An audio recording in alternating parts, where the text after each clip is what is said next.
Did you in any way fabricate those photographs? Of course not. You tell us how she could do it, and we'll tell us. Yeah. And then we'll tell you. Remember, she was 16. I was 10.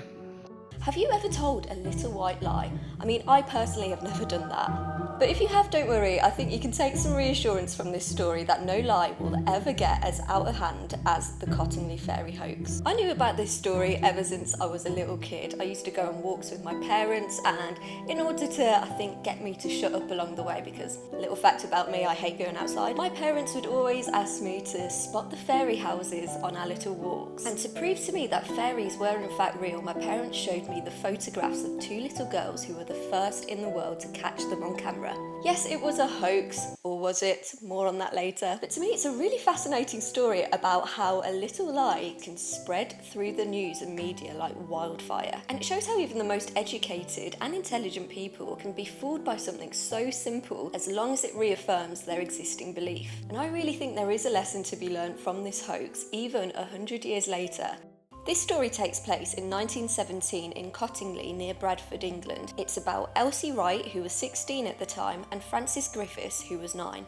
Frances and her mother had just arrived back from South Africa. Okay, I can't do the accent. I'm sorry for anyone I've just offended. They've just arrived back from South Africa, and they were staying with her cousin Elsie and her mother. The two girls were often found playing at the beck at the bottom of their garden and would often come back with muddy, wet clothes with holes in them. Now, you might be aware that in 1917, Britain was in the middle of this little thing called World War I. Now, picture you're the girl's mother. You are grieving lost ones. You're dealing with worldwide chaos. You are having to cook meals with rations and are trying to make the most of the very little resources you have. And on top of that, no matter how many times you tell your daughters to look after their clothes, they come back having ruined them.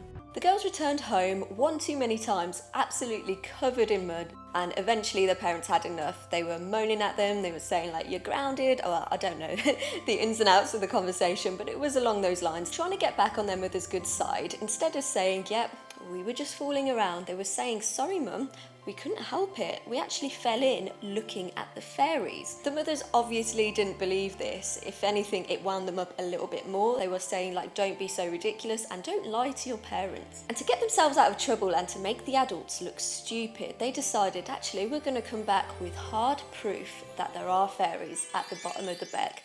Elsie's father, Arthur Wright, was a keen photographer, and he even had set up his own dark room to develop photos. The girls spent a lot of time in his studio, so knew the basics about how a camera works. So they decided to borrow Elsie's father's Midge quarter plate camera and returned a near 30 minutes with their hard evidence. Once the photos had developed, it showed Frances behind a bush with 4 fairies dancing in front of her. Elsie's father obviously wasn't convinced, so 2 months later they decided to run with it again, borrowed his camera, and they returned with a second photo, this time with Elsie sitting on the front lawn holding her hand out to a gnome. Elsie's father was very sceptical about what he was seeing in front of him, and he put it down to them just messing around with the camera. So to avoid them tampering with his very expensive camera again, he refused to ever lend it to them again. Elsie's mother Polly was also sceptical and still didn't believe the girls had really seen fairies at the bottom of the garden, but she did hold on to the photos, just out of curiosity. At this point, these little photographs were nothing more than a little bit of Wright Griffiths family banter, but the girls loved telling the story about how they photograph fairies, and it becomes unclear at this point whether or not it's just the girls'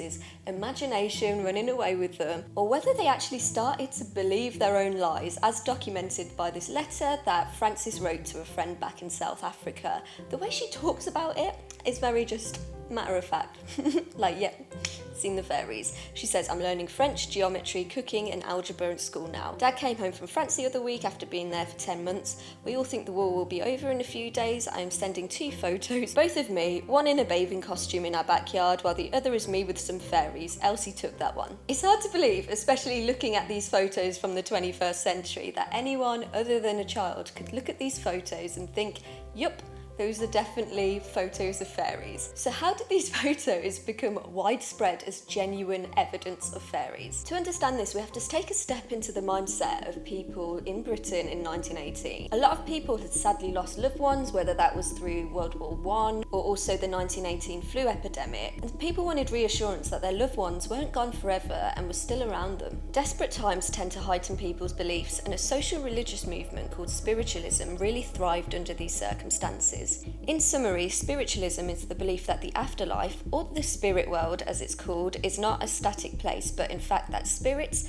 and even supernatural beings are able to interact with us in this world. Up until 1919, the fairy photographs were only shared within the family. That was until Elsie's mother Polly attended a meeting at the Theosophical Society in Bradford, and rather fittingly, this lecture was all about fairies. I want to be clear that at this point, Polly didn't really believe the photos were genuine. It was more so she wanted an outsider's expert opinion, just to put her mind at ease that she wasn't going crazy and her daughters surely haven't taken pictures of fairies, right? But the thing is, the people that attended the Theosophical Conference, they were people who had claimed firsthand that they had seen fairies themselves. So then when Elsie's mother, in a world where Photoshop doesn't exist, walks in and says, my girls are taking pictures of the fairies that you all claim to be seeing, they're like, oh my god, finally someone's able to capture what we're seeing on camera. The photos were completely embraced by the society and ended up being used in further conferences as proof, where they caught the attention of Edward Gardiner. Gardiner was a leading member of the society, and he was so fascinated by these photos that he took the prints along with the original glass plate negatives to Harold Snelling, who was a photography expert at the time. The girls' family was like, okay, finally we're having an expert look at these photos. They're going to tell us once and for all that these photos are fake. We can turn around to our daughters and be like, nice one, but you're caught out. But to everyone's shock, Snelling confirmed that the two negatives are entirely genuine, unfaked photograph with no evidence of studio work. And on top of that, he made things even more confusing because he said that the little creatures photographed were actually moving in the shot at the time that the photo was taken, which sort of signifies that they were really alive. Everyone was stumped, and this whole investigation only led to more questions than answers. I mean, there's no saying that what they had photographed was fairies, but they hadn't faked the photographs. And if it wasn't fairies that they had taken photos of, then what was it? Like I said, this is before the time of Photoshop. And sure, things like practical effects existed in cinemas and movies at the time, but how would two little girls pull something like this off from their own back garden? Things really took off for the girls when these photos caught the attention of Sir Arthur Conan Doyle, who you may recognise as the author of Sherlock Holmes. He was a keen and active spiritualist who had recently been commissioned by the Strand magazine to write an article on, you guessed it, fairies. Conan Doyle obviously didn't want to look crazy, and he didn't want to just publish these photos based on rumours, so he decided to do some investigation of his own. He sent the photos for a second opinion to the camera company Kodak, and the technicians that worked on these photos, they came back and said that the pictures showed no obvious sign of fakery, but they concluded that it could not be taken as conclusive evidence that they were authentic photographs of fairies, so therefore Kodak declined to issue a certificate of authenticity for these photos. However, Conan Doyle just took away what he wanted to hear. He was like, okay, you're not given the certificates of authenticity, but no obvious signs of fakery. I take that and I'm going to run with it, which is a very, very obvious case of confirmation bias.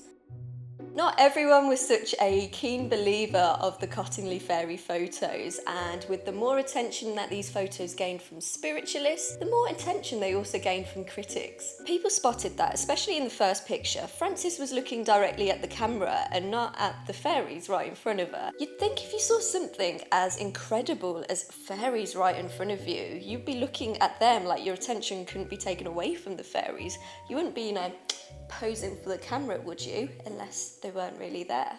Critics such as the researcher Sir Oliver Lodge also believed that the photos were fake, taking particular note of the fairies' hairstyles, which he described as distinctly Parisian, and not a hairstyle that you typically see in Bradford at the time. However, Conan Doyle was not put off by the critics. I do like my astrology. Again, with this topic, do take that with a pinch of salt and make of it what you will. But I was nosy and I looked at what star sign Conan Doyle would be, and he was born on the 22nd of May. made, interestingly making him on the cusp of Taurus and Gemini, which in this story kind of makes a lot of sense to me. It's no wonder he was stubborn by nature and didn't take very lightly to people questioning his God-given intelligence. So the more critics that came his way, the more he was egged on to show the world that fairies really did exist. By 1920, the girls had started to move on with their lives, but little did they know that a storm was brewing around them. Arthur Wright, Elsie's father, was driving himself crazy with these photos. He still deep down didn't believe that the girls had managed to take pictures of real fairies, but with his knowledge in photography, he couldn't work out a way in which they would tamper with the cameras to make it do that. And he even confesses to turning their rooms upside down looking for any evidence for how they faked the fairies, such as cardboard cutouts or any drawings, and he found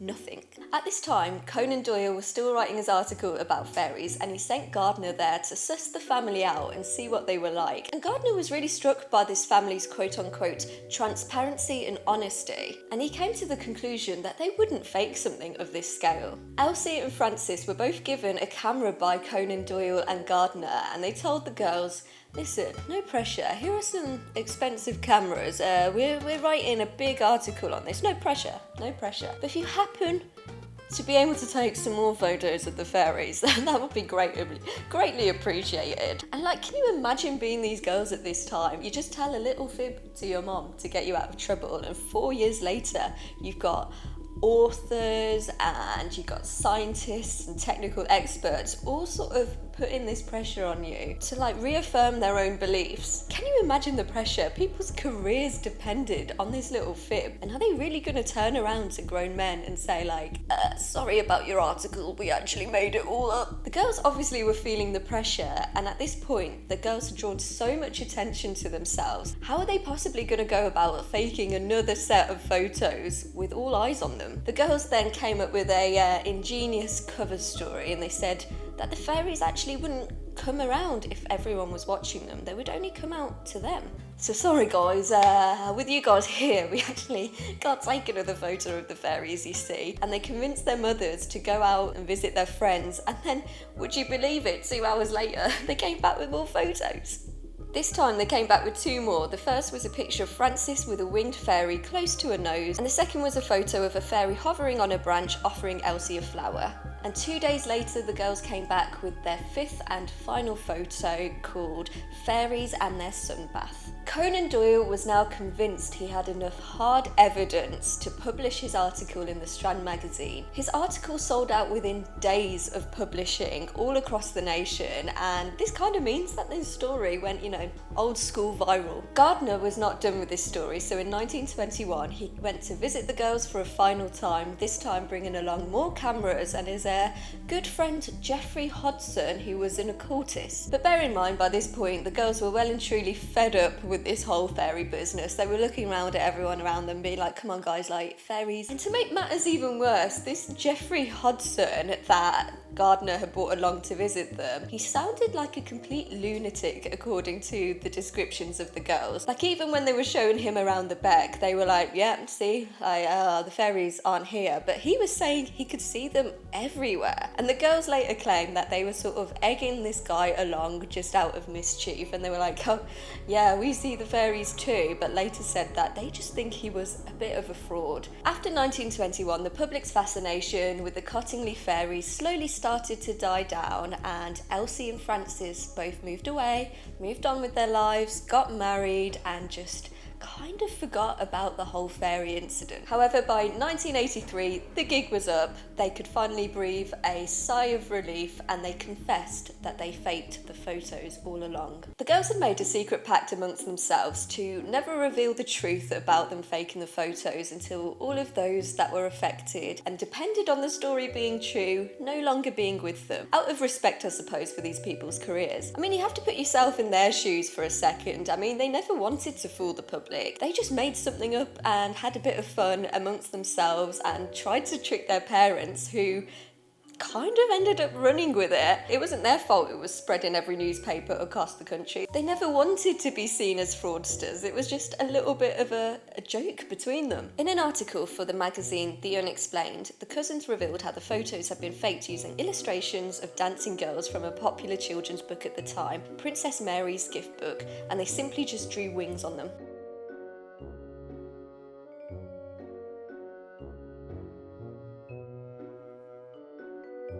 They said that the thing was that they could see them, that the fairies were moving when the photograph was taken, but that's because they did it in the breeze. The girls, who were now women at the time, didn't want to crush everyone's dreams entirely though, and they left it a little bit open to the imagination. Both the girls always maintained that they did in fact see the fairies, they just weren't able to photograph them, so they had no choice but to fake the photos. Elsie stated that all of the photos were faked, however Frances, right up until the very end, claimed that the fifth and final photograph was in fact genuine. So what is my take on the Cottingley Fairies? Well, first of all, I just think it is such a precious story. I think it's sweet to see how two little girls during World War I were able to observe the absurdity of how adults were acting around them during what was no doubt a stressful era, and were able just to, out the goodness of their hearts, play along with a little joke just to keep everyone around them happy and to spread a little bit of magic throughout the nation. Do I think the girls photographed any real fairies?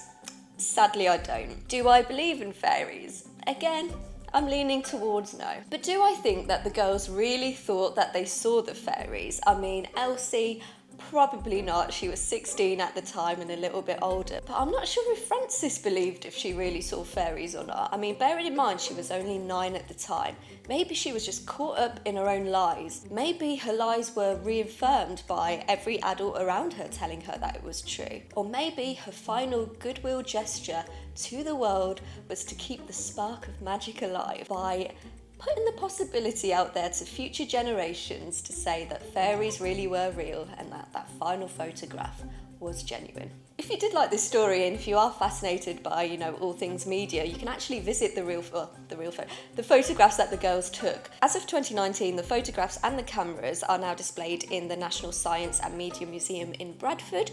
I am kicking myself because I actually went to visit this museum a couple months before the photos were being displayed there. I would have loved to have seen these photos, so maybe I need to go back for another visit. So there you are, guys. Isn't it strange to see a nice light-hearted topic on my channel for once? If you're new here, I do normally make videos about all things mysterious, unexplainable, and a lot of conspiracy theories, so if you are interested in that sort of stuff, please do check out any videos that I've done recently. And as always, if you have any video suggestions that you'd like me to cover, don't be shy, leave them in the comments. Thank you so much for watching, and I will catch you on the next one. Bye!